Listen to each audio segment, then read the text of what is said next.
So we are Team 7 and the question we are answering is which is more important, BATNA or WATNA? Negotiation requires preparation. Before we begin the negotiations, our objectives must be clear. We must define what we hope to get out of the negotiation, what we will settle for and what we consider to be unacceptable. The more easily we can walk away, the better able to influence the outcome of a negotiation. The BATNA, the best alternative to a negotiation agreement, is very important when one side is more powerful, such as in a typical employee-employer negotiation situation. Consider both options. What can you achieve if you don't negotiate? Are the alternatives better than the negotiation agreement if compromise is the only solution? In a typical employment situation, the employee's BATNA may be to take a job elsewhere if a negotiation is not reached. BATNA is not concerned with the objectives of the organisation, but instead determines the course of action if an agreement cannot be reached.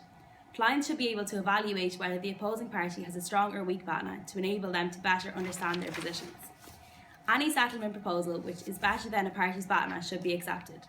BATNA protects you from accepting terms that are too unfavourable and from rejecting terms that are advantageous.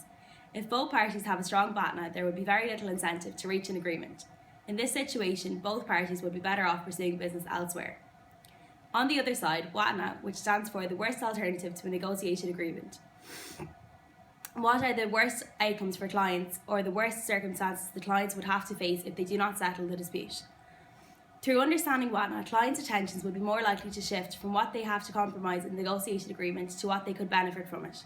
This also helps clients to avoid accepting an inadequate settlement offer. Any settlement proposals which is worse than a party's WATNA should be rejected.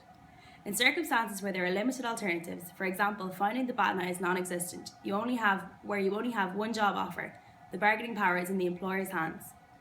Although both are important, BATNA is the most important where there is more than one alternative.